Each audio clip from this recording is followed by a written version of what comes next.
नमस्कार सुधी दर्शक सुदेशना न्यूज को स्वागत करुच्ची मु विश्वजित। मानपत्र बिक्री उपरे आमे प्रसारण करिथिलु खबर प्रसारण परे घटनाटी को चपे देबाकू उद्यम हेबा सह एक निरुत साहित्य संशोधन आमरे अपप्रचार करा जायथिला। सुदेशना न्यूज रो प्रमाण दर्शाओ नचत क्षमा माग खबर प्रसारण परे उत्कल भारती विदुष सभा संस्था तरफरु दोष स्वीकार करा जिबा सह अपप्रचार पोस्टटी को सामाजिक गणमाध्यम फेसबुक रो हटे दिया जायथिला। मिथ्या प्रचार करिथिबा सौदामिनी त्रिपाठी महोदया निजर दोष को स्वीकार करिबा सह सुदेशना न्यूज रो प्रतिष्ठाता और संपादकों को क्षमा प्रार्थना करिथिले। सुनंतु क्षमा प्रार्थना करिवार भॉइस। हां हेलो हाँ मु सौदामिनी त्रिपाठी कहूची। आज्ञा कोंदो। हेलो हां कोंदो। हाँ हाँ भाई ये कौन एमती कथा हेछि जे आपण माने एते उत्तेजित होउछंती।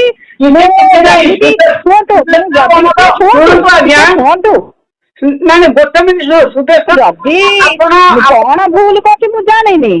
जदि मोर आपण कहले कंड्री सार को आपण भी लेखंतु बोली कि कहियारु मु सबठु बाध्य होई कि मो नारे भाषा लेखिली।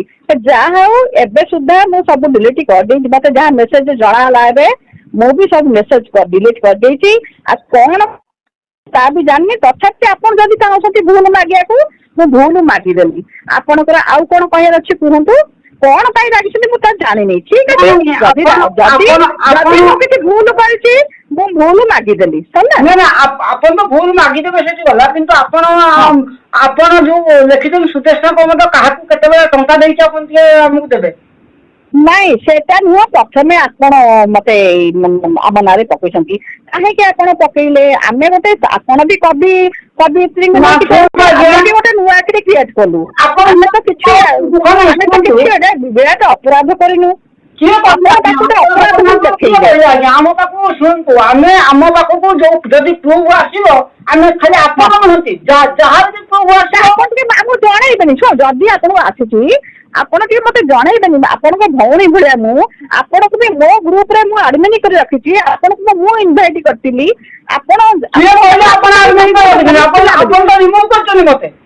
हां आपण तो रिमूव करछनी आपण एडमिन कर रखिछन रिमूव कोना जेतरे मु सुनिली मो नारे आपण कंप्लेन करछंती मो नारे सब आपण करछंती कंप्लेन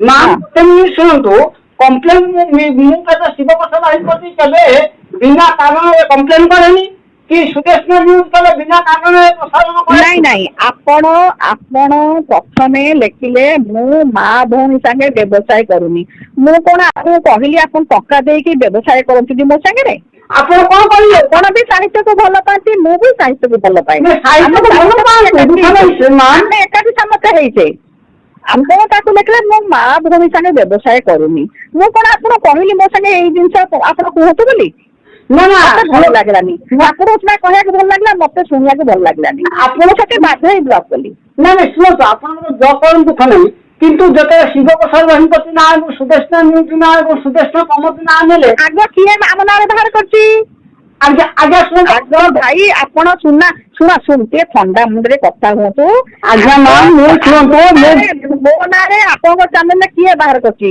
मु आपन को कोन खेती करथि जे आपन मो नारे आगो बाहर ना ना आपन को नाम में आपन सुनतो जदी साहित्य कल्लार अछि निज निज भीतर पैसा दे करंतु कहिचु आज्ञा 6000 7000 देइचु एबे सुनतो हम देइचु न देई कि आगो को चाहू मो कथा सुनतो हां ठीक मते कहिबा को देबे कि हौ हौ छाड़तु बतरे आउ मेसी मु कथा बाबू चाहुनी आपण जहाँ मु सुनिया मेसेज मते आसिला हम सभापति सारे कहले सबुड़ा डिलीट करा सब डिलीट कर देइची सब विथड्रॉ कर देइची आपण जदी सुनतो नाही मु सुनिली आपण कहले सॉरी मागिया को मु सॉरी कहि देली आपण भूल मागी देली हबनी आज्ञा आपण जोती किसन सही को कोंतु जे मु जा करछि भूल करछि नाही जदी न कहले तो प्रूफ देखन कोन ना कोठी कोन भूल करछि आपण तो जणै ना आछि कि आपण कोन भूल करछि जणै ना आछि आपण वीडियो देखंतु मु जणै छछि ना वीडियो कहूँ मुझे जानी कहीं वीडियो आपण करछंती हां देखंतु आपण करछंती आपण वीडियो काहे कि माने ଆପଣ ଆପଣ ଭିଡିଓ କଣ ଲାଭ ପାଇଁ କରୁଛନ୍ତି? କଣ ଆପଣଙ୍କୁ ଲାଭ ମିଳିବ? ମତେ ଲାଭ ନ ମିଳୁ, ମୁଁ ସବୁବେଳେ ଶୁଣନ୍ତୁ ଆଜ୍ଞା, ସୁଦେଶନା ନ୍ୟୁଜ୍ ସବୁବେଳେ ବୈପ୍ଳବିକ ପରିବର୍ତ୍ତନ ଚାହେଁ। ଭାଷା ସାହିତ୍ୟକୁ କେହି ବିକ୍ରି କରିପାରିବେ ନାହିଁ। ଜଣକୁ ଆପଣ କରିଦେଲେ ବ୍ଲାକମେଲ, ଜଣକୁ ଆପଣ ବଦନାମ କରିଦେଲେ ଆପଣଙ୍କୁ ପରିବର୍ତ୍ତନ ହେଇଯିବ? ହଉ ନାଇଁ ନାଇଁ, ଜଣକୁ ନୁହେଁ ଆଜ୍ଞା, ଆମ ନଜରକୁ ଯୋଉମାନେ ଆସିବ ଆମେ ତାକୁ ହିଁ କହିବୁ। ବହୁତ ଭଲ, ମୁଁ ପ୍ରଶଂସା କରୁଛି, ଧନ୍ୟ କରୁଛି। ଆପଣ ଯେହେତୁ ମାଲିକ ସେଠିକାର ମାନେ ସଂସ୍ଥାପକ, ମତେ ଜଣେଇଲେ ଆମ ସଭାପତି ମହାଶୟ, ମୁଁ ଆପଣଙ୍କୁ କହିଲି।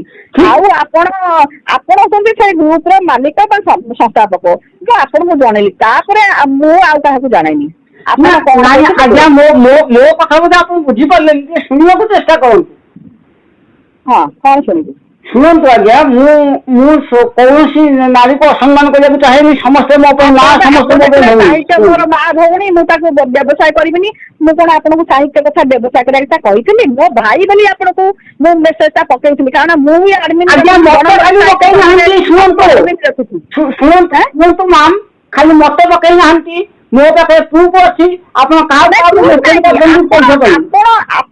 ଆପଣ ପ୍ରୁଫ୍ ଅଛି ବୋଲି ଯୋଉ କହୁଛନ୍ତି, ଆଜ୍ଞା, ସେ ପ୍ରୁଫ୍ ମୁଁ ତ ସେମିତି କିଛି ଗଭୀରତାର କାମ କରିନି। ସାହିତ୍ୟ କରିବାକୁ ହେଲେ ଶୁଣନ୍ତୁ, ସାହିତ୍ୟ ଅନୁଷ୍ଠାନ କରିବାକୁ ହେଲେ ଆମେ ତଥାପି 10,000, 7,000, 8,000 ସମସ୍ତେ ଦେଲୁଣି। ଆମେ ଯଦି ଚାହିଁଲୁ ଗୋଟେ ସାହାଯ୍ୟ କାହାଠୁ ପାଇବା ପାଇଁ କି, ଯଦି ମେନ୍ କଥା ହଉଛି କିଏ କେମିତି କଣ ଲେଖିପାରୁଛି। ମୁଁ ଯଦି ଲେଖାରେ ଗୋଟେ ଭୁଲ କରିଦେଇଛି, ତାକୁ ନେଇ କଣ ଆପଣ ଗୋଟେ ମାନେ ଉତ୍ସାହ ଦେବେ ଦୁନିଆ? ନା ନାଇଁ, ଶୁଣନ୍ତୁ ଆଜ୍ଞା, ଆପଣ ଯଦି ପ୍ରକୃତ ସାହିତ୍ୟକୁ ଭଲ ପାଆନ୍ତି, ଭଉଣୀକି ଭଲ ପାଆନ୍ତି, ଆପଣ କେବେ ଏଇସବୁ କରିନଥାନ୍ତେ। ଆଉ ଗୋଟେ କଥା ଶୁଣନ୍ତୁ ଆଜ୍ଞା, ଆଉ ଗୋଟେ କଥା ଶୁଣନ୍ତୁ, ମୁଁ ଆପଣଙ୍କୁ କହୁଛି ଯେ ମୁଁ କହିବାକୁ ମତେ ଟିକେ ସୁଯୋଗ ଦିଅନ୍ତୁ। ଆପଣ ଖାଲି କହିଯାଉଛନ୍ତି, ମୋ କଥା ଟିକେ ଶୁଣୁନାହାନ୍ତି। ଆପଣ କୁହନ୍ତୁ, ଆପଣ ଯଦି ସାହାଯ୍ୟ କରିବାର ଅଛି, ତେବେ ସେ ବିନା ସ୍ୱାର୍ଥରେ ସାହାଯ୍ୟ କରୁ, କିନ୍ତୁ ସାହାଯ୍ୟ କରୁଥିବା ଲୋକ କେବେ ମାନପତ୍ର ପାଇବ ନାହିଁ। ଆପଣ କଣ କଲେ ଯେ ଆପଣ 200 ଟଙ୍କା ଦିଅନ୍ତୁ ମାଗାଜିନ୍ ପାଇଁ, ଆମେ ସ୍ୱାଗତ କରୁଛୁ। ମାଗାଜିନ୍ ପାଇଁ ଆପଣ 200 ଟଙ୍କା ନେଇପାରନ୍ତି, କିନ୍ତୁ ସମ୍ବର୍ଦ୍ଧନା ପାଇଁ ଆପଣ କାହିଁକି ପଇସା ନେବେ ମତେ କୁହନ୍ତୁ? ଆମେ ସବୁ ପଇସା ଆପଣ ଯୋଉ କହିଥିଲେ ସମସ୍ତଙ୍କୁ ଫେରେଇ ଦେଇଛୁ। ଧନ୍ୟବାଦ ସୌଦାମିନୀ ତ୍ରିପାଠୀ ମହୋଦୟା। ଆପଣ ନିଜର ଭୁଲ ବୁଝିପାରିଲେ ଜାଣି ଖୁସି ଲାଗିଲା। ଆମେ ଆଶା ରଖୁଛୁ ଆପଣ ଆଗକୁ ଏମିତି ଭୁଲ ଆଉ କରିବେ ନାହିଁ। ଆଉ ଏକ କଥା ଆମକୁ ଆହୁରି ଖୁସି ଲାଗିଲା, ଆପଣ କବିମାନଙ୍କ ଠାରୁ ନେଇଥିବା ସମସ୍ତ ଅର୍ଥ ରାଶି ଫେରସ୍ତ କରିଛନ୍ତି। ତାହା ଯଦି ସତ୍ୟ ହୁଏ, ତେବେ ଆପଣ ଧନ୍ୟବାଦ ଓ ପ୍ରଶଂସାର ପାତ୍ରୀ ନିଶ୍ଚୟ। ଆମେ ସମସ୍ତଙ୍କୁ କହି ରଖୁଛୁ, ସାହିତ୍ୟକୁ ନେଇ ବେପାର ମନୋବୃତ୍ତି କୌଣସି ସଂସ୍ଥା ବି ରଖନ୍ତୁ ନାହିଁ। ସାହିତ୍ୟକୁ ସମୃଦ୍ଧ କରନ୍ତୁ ଏବଂ ଭାଷାକୁ ସମ୍ମାନ ଦିଅନ୍ତୁ। ଓଡ଼ିଆ ଭାଷା ପ୍ରତି ମମତା ରଖନ୍ତୁ। ଆଗକୁ ଯଦି କେହି ଏମିତି କରିବାର ନଜରକୁ ଆସେ, ତେବେ ଆମେ ତାକୁ ସମସ୍ତଙ୍କ ସାମ୍ନାରେ ନିଶ୍ଚୟ ଉପସ୍ଥାପନ କରିବୁ। ରହୁଛୁ, ନମସ୍କାର।